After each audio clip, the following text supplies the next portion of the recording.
Boa tarde. Hoje a primeira aula vai ser de matemática. Peguem o livro de vocês, abram na página 162. Vamos estudar hoje sobre noções de estatística, gráficos e tabelas.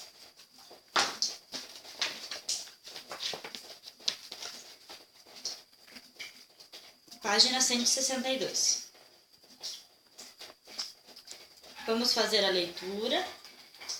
Eu vou pedindo, vocês respondem o que eu pedi e vamos estudando esses gráficos que tem nessas páginas do livro de matemática.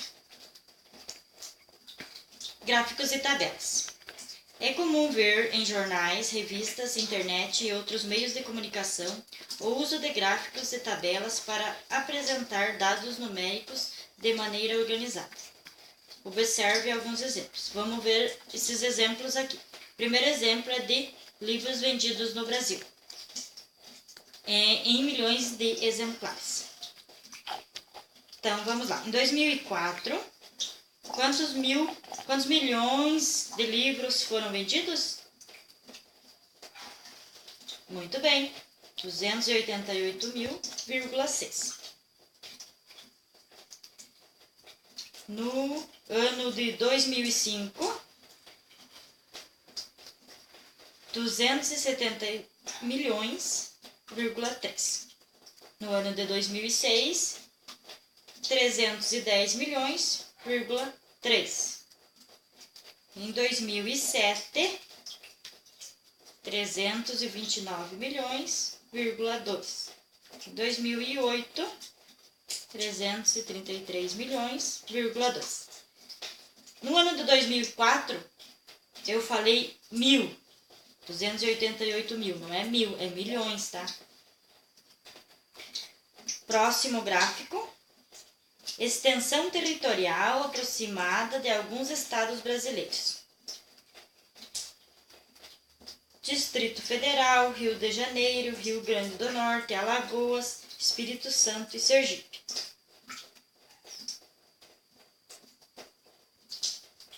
Próximo gráfico. Recordistas de bilheteria mundial, em milhões de dólares. Arrecadação em milhões de dólares. Titanic, ano de 1997, 1 bilhão e 843 bilhões. Avatar, 2009, 1 bilhão e 132 mil dólares. Senhor dos Anéis, Retorno do Rei, 2003, 1 bilhão e 119 mil. Piratas do Caribe, O Baú da Morte, em 2006, 1 bilhão,066 mil.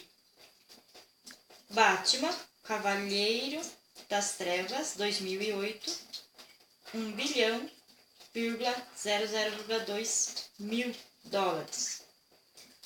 Agora vamos ver outro gráfico sobre quantidade produzida de algumas frutas. Banana, caqui, figo, goiaba, laranja. Nos anos 2008 e 2009. A fruta figo, 22 mil toneladas, 565. E assim os demais números que estão ali.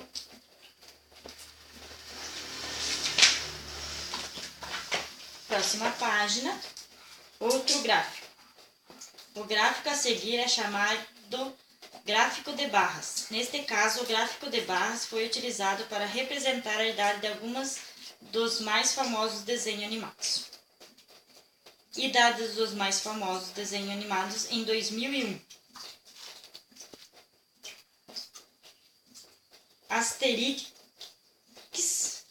Asterix, 41 anos.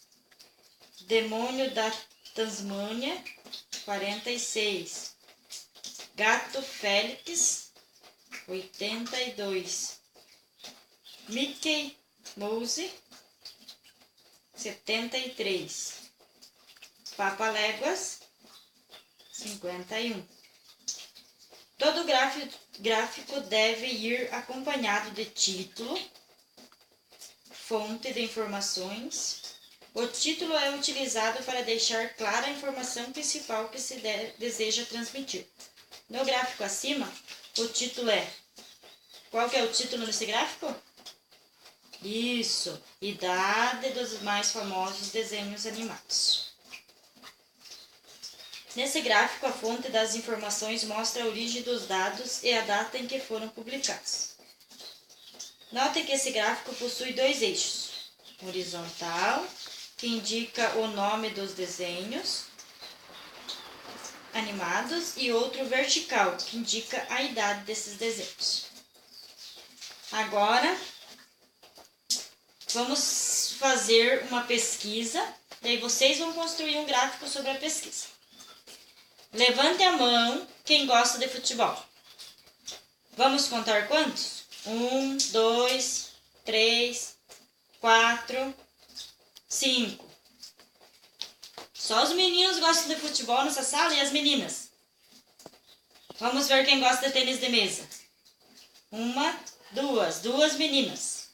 Vôlei, 1, 2, 3, 4. Basquete, 1, 2, 3. E outros jogos que vocês gostariam de colocar aqui? Ou quaisquer outros jogos que vocês gostem, levante a mão. 1, 2, 3, 4, 5. Fale o nome de um jogo, João. Videogame. Muito bem. Agora, vocês marquem no caderno a quantidade de número de crianças que gostam de futebol, que é 5. Tênis de mesa, anotem. Vôlei, 3 pessoas. Basquete. Basquete, quantas pessoas são mesmo? Levante a mão novamente. 1, 2, 3, 4. Marquem basquete, 4. E outros, 4 também. Observem que aí no livro de vocês mostra, observando esse resultado, copie e complete a seguinte tabela em seu caderno. Esporte. Esporte é a parte de cima, o nome do esporte. Tabela de baixo, número de alunos. Futebol, coloque a quantidade de alunos. Tênis, vôlei, basquete e outros.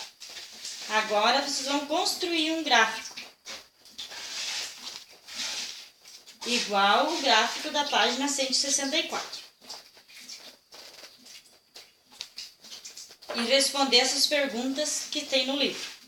Podem colocar, escrevam com um lápis do ladinho da pergunta a resposta. Qual foi o esporte mais votado? Letra A. Quantos alunos participaram dessa pesquisa?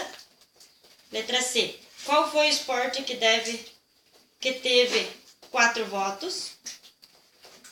Letra D. Quantos alunos preferem vôlei? Letra E. Qual a diferença entre o número de votos do esporte mais votado e do basquete? E pode construir o gráfico.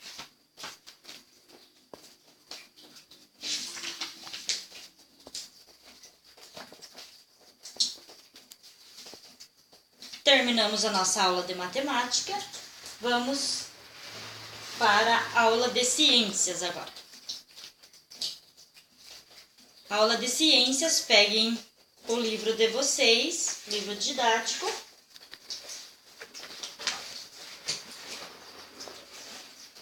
Na página 34. Vamos fazer a leitura de várias páginas. Corpo humano, sistema circulatório sanguíneo. Menino maluquinho estava mexendo em uma lata e machucou-se. Ai, cortei o dedo. Que coisa sensacional! Você acha legal eu cortar o dedo? Não, eu estava falando do sangue. Ele é sensacional. Claro, deixa eu te explicar. É o sangue que transporta tudo dentro do nosso corpo. Que nem um caminhão. E ele roda onde? Dentro das veias e artérias. Elas são tubos que se ramificam até atingir todos os lugares do corpo, como a ponta do seu dedo. Ah, isso eu sei. E o coração que empurra o sangue, né? Por isso é tão importante o coração. Ele vai pro pulmão, onde recebe oxigênio. O sistema circulatório sanguíneo é responsável por bombear e transportar sangue para todo o corpo. O sangue transporta para todas as células do corpo as substâncias nutritivas absorvidas durante a digestão e o gás oxigênio absorvido pela respiração. O sangue é bombeado pelo coração e percorre todas as partes do corpo pelos vasos sanguíneos. O coração e os vasos sanguíneos fazem parte do sistema circulatório sanguíneo. Observem do lado do livro de vocês que tem um corpo desenhado. Então, as veias azuis, os vasos azuis são as veias, os quais transportam o sangue venenoso. As veias vermelhas são as que transportam o sangue arterial. Agora, escrevam todas as partes do corpo que vocês conhecem: coração, a cabeça, os pés, todas as partes do corpo que vocês já conhecem até hoje. Escrevam, fazem uma flechinha e escrevem do lado o nome.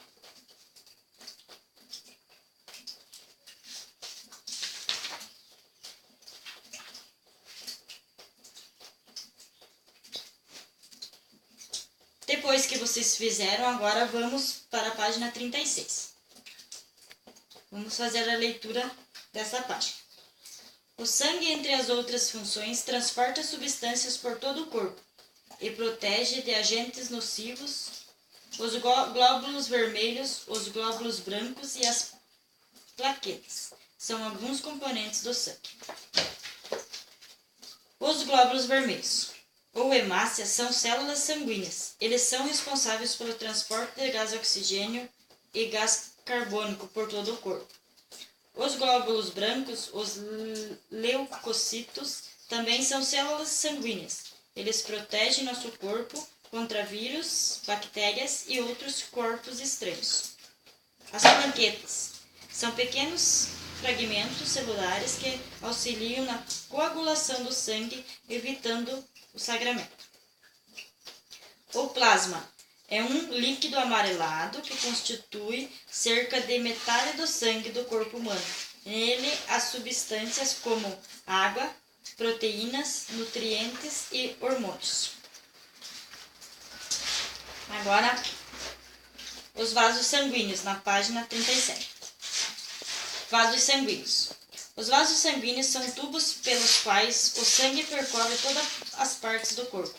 Esses vasos podem ser de 3 tipos diferentes: artérias, veias e capilares. Cada um deles desempenha uma função diferente na circulação do sangue pelo corpo. As artérias transportam o sangue do coração para as outras partes do corpo. O sangue transportado pelas artérias é chamado de sangue arterial. Ele é rico em gás carbônico. Em gás oxigênio. Os capilares são vasos sanguíneos muito finos, visíveis apenas com a ajuda de um microscópio. São os capilares que permitem a troca de substância entre o sangue e as células. As veias trazem o sangue do corpo de volta ao coração. O sangue transportado pelas veias é chamado sangue venenoso. Ele é pobre em gás oxigênio.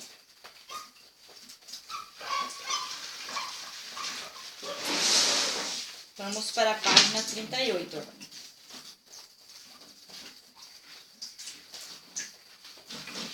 Doenças do sistema circulatório sanguíneo.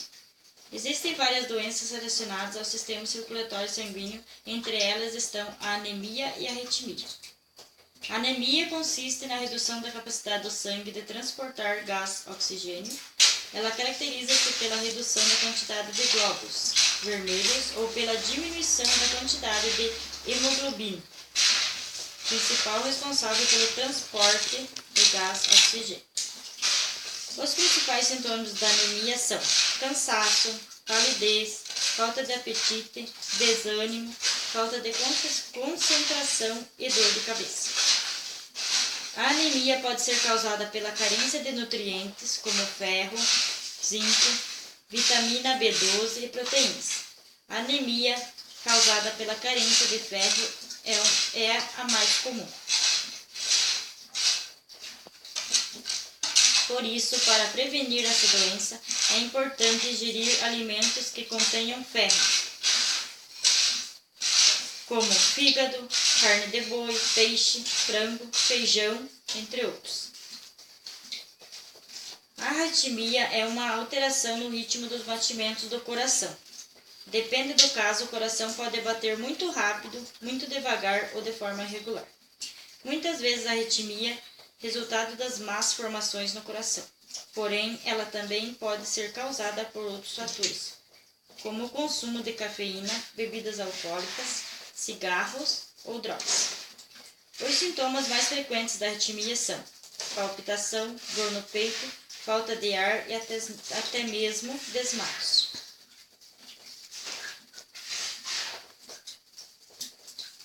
Página 39. Vocês vão fazer a atividade número 3, a letra A, a letra B, a letra C e a letra D.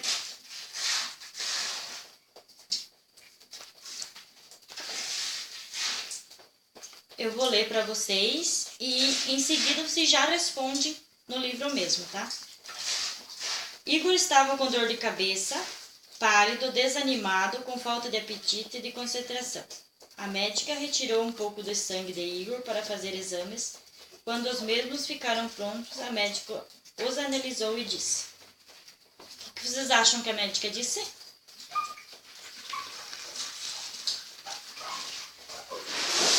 Que são vasos sanguíneos muito finos, visíveis apenas com a ajuda do microscópio. Em sua opinião, que doença Igor tem? Qual é a doença de Igor? Anemia. Isso aí, Maria. Anemia. Cite alguns alimentos que contenham ferro e que Igor deve ingerir. Quais os alimentos devem ser ingeridos para que contenham ferro? Fígado, carne de boi, peixe, frango, feijão, entre outros. Em sua opinião, por que é preciso retirar um pouco de sangue para detectar a presença dessa doença no corpo? Aí cada um faz a sua resposta.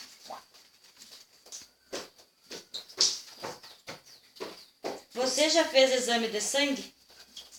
Alguém de vocês já fez exame de sangue? Por quê? Agora vamos para a página 40. Vamos ler o texto a seguir. Valorizando o ser humano, a cidadania. Uma pessoa precisa urgentemente de sangue O negativo. O locutor não parecia estar fazendo este apelo diretamente a ela, que na sala de seu apartamento luxuoso estava tranquila à espera de mais um capítulo da novela. Depois daquele pedido de doação de sangue, ela não mais estava tranquila. Sim, ela tinha o tipo de sangue necessitado, era saudável e podia doar. Página 41. Quando uma pessoa sofre um acidente e perde muito sangue, sua vida corre perigo. Nesse caso, os médicos podem injetar na vítima o sangue de uma pessoa saudável, por meio de um processo chamado transfusão sanguínea.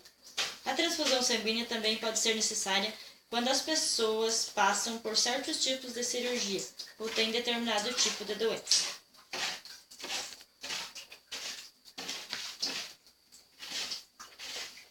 Olhem a figura. O que diz na figura? Doe vida, doe sangue. Daí a importância dos adultos doarem sangue. Na página 42, vai falar sobre a pulsação. Vai ser uma atividade bem divertida que nós vamos realizar. Primeiramente, vamos ler sobre a pulsação. Quando o coração bate, empurra o sangue para as artérias e, como consequência, as paredes das artérias se encontram e relaxam a cada batida do coração. Esse movimento chama-se pulso ou pulsação. Onde que se mede a pulsação? No pulso. Coloca os 2 dedos, vocês vão sentir as batidas do coração. Essa é a atividade que nós vamos realizar ao ar livre em seguida. Para perceber sua pulsação, coloque as pontas dos dedos, indicador e médio, suavemente sobre seu punho. A pulsação nos permite contar quantas vezes nosso coração bate por minuto, ou seja, verificar nossa frequência cardíaca. Em um adulto em repouso, a frequência cardíaca é de aproximadamente 70 batimentos por minuto. No entanto, ela pode variar de acordo com a atividade que a pessoa realizou no momento. Essa atividade que nós vamos realizar, nós vamos lá fora, no pátio da escola.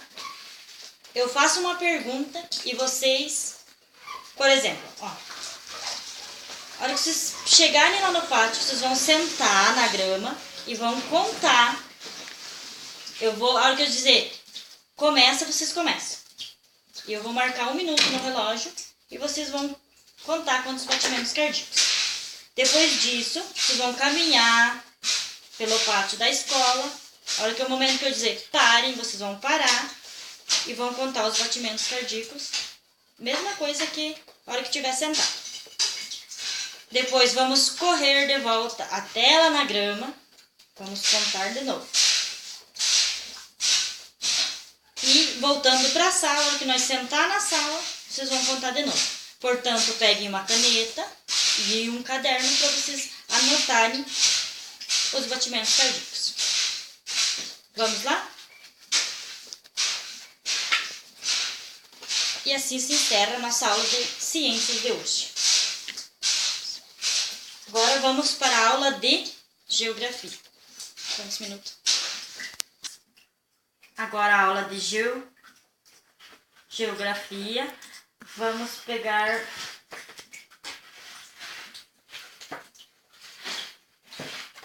essa próxima aula vai ser de história. Vocês vão pegar o livro didático nas páginas 80 e vamos fazer a leitura dessa página.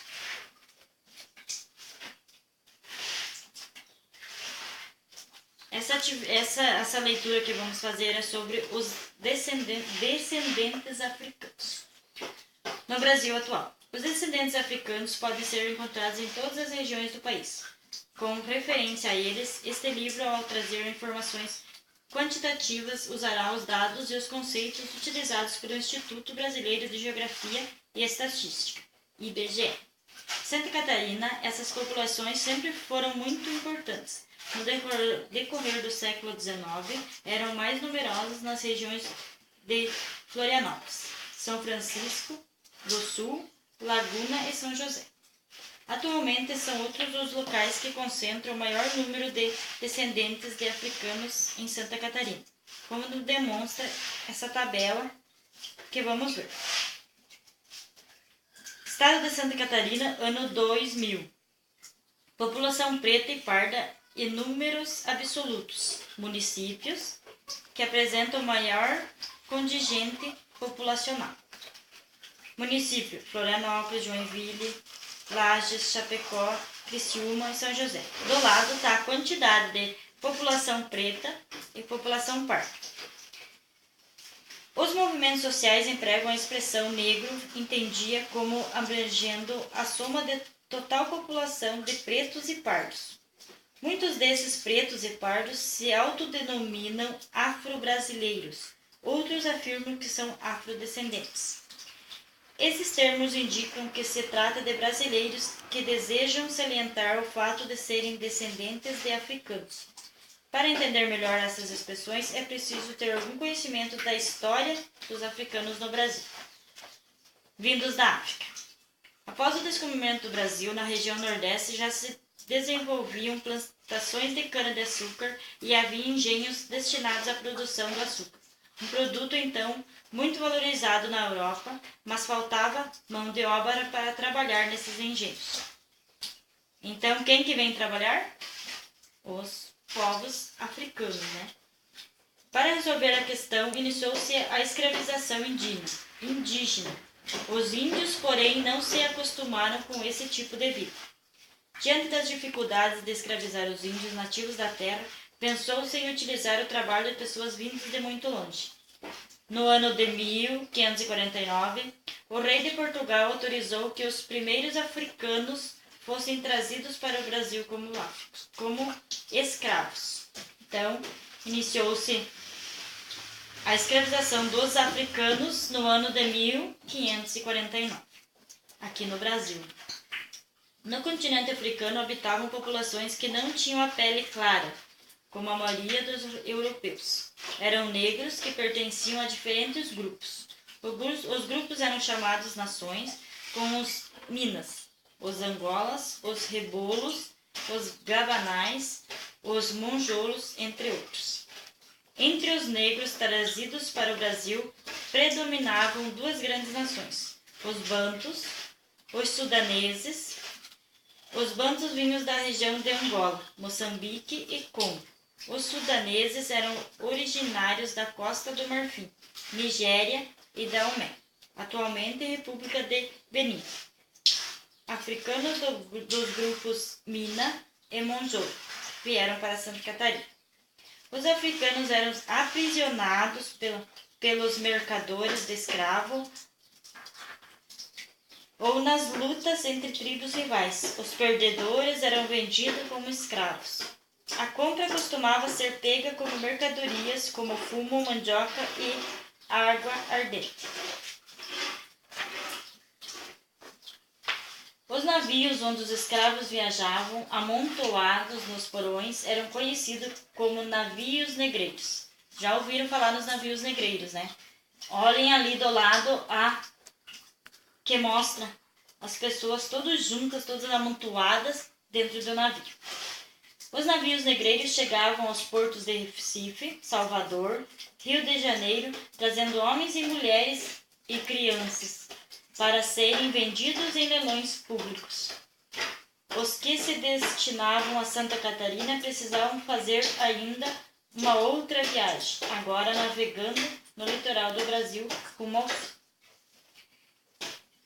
Uma nova vida. O Brasil era para os africanos uma terra totalmente desconhecida. Não conheciam os hábitos, a religião, o tipo de alimentação e a forma de vestir.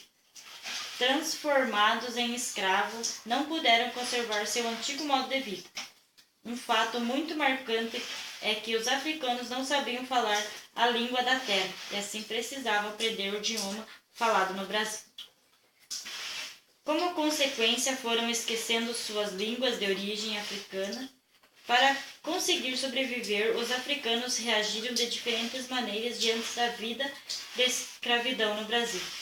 Muitos, apesar das dificuldades enfrentadas, procuravam se adaptar. Outros, porém, se revoltavam.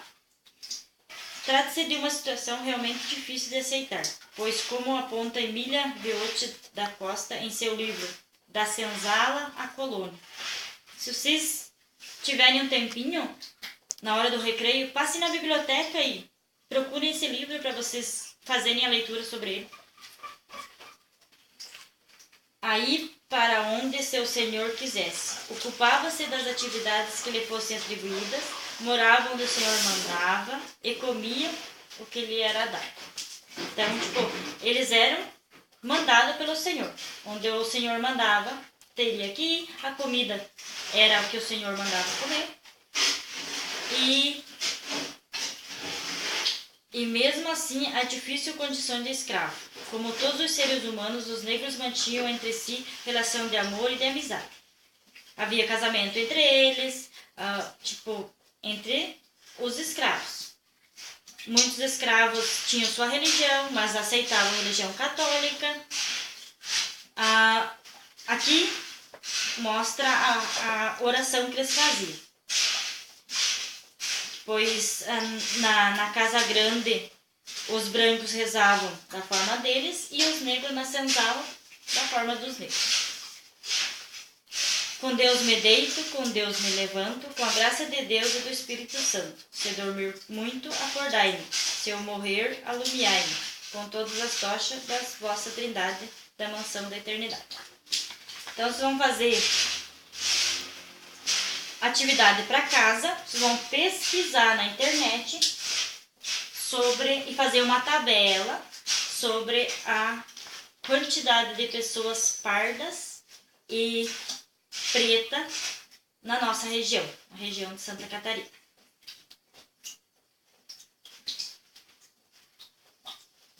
Que amanhã, na primeira aula, vocês me entregam essa tabela que eu vou passar para a professora de vocês, valendo como nota para a matéria.